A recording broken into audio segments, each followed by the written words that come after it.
Hey everybody, it's Monica with King's Titan Homestead, and today I'm going to talk about reducing your use, not throwing things away. And today I'm going to focus on soap. So I'm not making my own soap. I love homemade soap. But right now I still have such a large supply of soaps that I literally probably can go for years and years and years without buying or making soap. Here are some reasons. One reason is when my mom came to visit me a couple years ago, she had just visited one of my aunts, and she lives near a soap making factory where they make really cutesy little gift soaps that are cut into like cookie cutter molds or whatever. And so they're left with all these little teeny pieces. As you can see, it's kind of, you know, like that one must have been a star or something. And oh my gosh, they're so fragrant. But to hold these little teeny pieces, they'd be getting away from you. They'd be flopping around, you know, in the tub, and you'd be getting mad. So this is like a ways to use it. So these are how I come by all my different pieces of soap. So this is scrap soap pieces from a soap factory. Then my mother-in-law, she was such a sweetheart. When she was with us, her number one source of entertainment was gambling. She absolutely loved going to Reno and Vegas and casinos, and she would go and stay, and she would make sure she brought home all the soaps. She got her money's worth, I guess. Hey, they're hers. Who knows what they do with them? You know, there's so much waste in the hotel industry.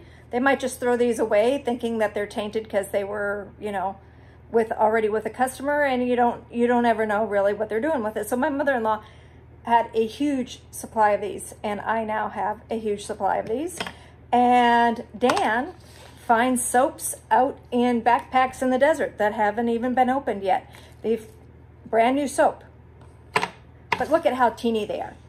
These are really small soaps. And then when you're actually do use a huge bar soap, and you come down to what we call that soap sliver. A lot of people just throw this away. I'm telling you, don't throw it away. Here's how you can use some of these things. One, you'll find produce that comes in these wonderful nylon bags. Nylon, plastic. There used to be a lot more of them. They would come, like onions would come in them, shallots. You would get all kinds of different produce in these bags. Well, instead of throwing them away, all you have to do is shove the soap slivers, we'll open this up, so shove this in there, just fill this bag up, sew it, and then you have a scrubby. It works great. The soap is inside the bag, it's all contained, and here's what I'm going to show you. See all the slivers? These are all large bars that turned into slivers, and now that's almost the size of another bar right there. Instead of throwing it away, we're recycling it. We're reducing our waste, and that way we don't have to produce more and use more. We're actually using what we have. So literally this, instead of, these are getting really hard to find. I'm having some serious problems finding the nylon bags in the produce section. They've changed to other things. So what's this? This is something called tulle. You will find it in the material area. You can buy it by the half yard. It's really cheap. It's usually used for like different costumes, gowns, wedding veils, that kind of thing. So tulle. And as you can see, you don't have to be real fancy. I just stitched it, made a bag, and stitched it closed. Shoved all my little teeny pieces of soap in there. Here is that onion bag full of soaps. This is a different type of onion bag, a little bit more holy, but full of soap scraps from that soap factory. Again, another soap factory. Here I had two bags that weren't quite big enough, so I put them together to make one bag. And here's another cute thing. So lot of ladies who are very artistic, who know how to crochet. I have a friend of mine making these. These are absolutely fabulous. I have her bags on consignment right now down at Hunt and Gather in Arivaca, Arizona. But if you want some of these and you don't crochet, you can message me and I will get you the information on how to get these. So literally, it's like a little drawstring bag, and you shove your little pieces of soap in there. There's already a piece of soap in there. Let me open it up. Put my soap in there, and then I drawstring it closed, like so. And it even has a little hanger for inside the tub. And when you get this wet, you just basically, the soap comes out. You don't even have to grab your bar of soap. This is like way better than soap on a rope. This is soap in a bag. So again, crocheted soap sliver bags, which also work great. Again, these are just like soap slivers. So yeah, perfect. Well, here's one more tip with the soap thing. Lava soap, I don't know if anybody ever has used it or seen it. So lava soap is fabulous for mechanics' hands, dirty hands, oil hands, motor oils, and guck and garden hands, and just all icky hands. We keep a bar of lava soap inside of one of our scrubbies right next to our garden faucet outside, inside of a can. This is so that we can just grab our soap, wash our hands up, scrub them up really good, and we don't even have to walk inside and dirty my kitchen or my bathroom. That soap was strong. Dirty anything up, and we wash our hands outside with soap.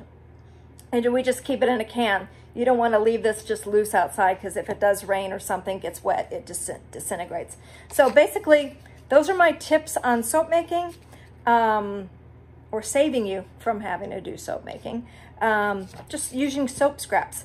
So one last thing, you don't have to go and become a hoarder at a hotel to get these. You will not believe how many of these, bags and bags of these, that I see at thrift stores. It's amazing, just big old bags full of little bar soaps. And I don't know if it's other, you know, people that visit hotels a lot, gamblers, casino goers, that are actually the ones that are, you know, putting those in the thrift stores, donating them. Or I've actually saw it where it was all the same, you know, like Best Western or whatever, soap in one bag, all the same hotel chain. It's almost like they were out of soap, out of shampoo or something, and the next batch of toiletries that they got in didn't match something, and they just threw them all to the thrift stores, and they didn't use them. They didn't give them to their workers. They just donated them. Well, you know, it's better than ending up in the dumpster. So this is all just ways. So if you make your own soap and you have a lot of scraps, here's how to use them up. Here's a great little project to give as gifts. Oh, these are fabulous. Can you imagine making a little gift basket full of like little soap, homemade soaps, and little soap holder, and tell people this is for using your soap slivers. You don't need to throw the stuff away. Let's reduce, reuse, recycle, and become more self-sufficient so that we don't have to be reliable on others. And now just a few little photos of things that I've taken around the homestead last couple days. So enjoy, hope you like. Don't forget to subscribe. Later.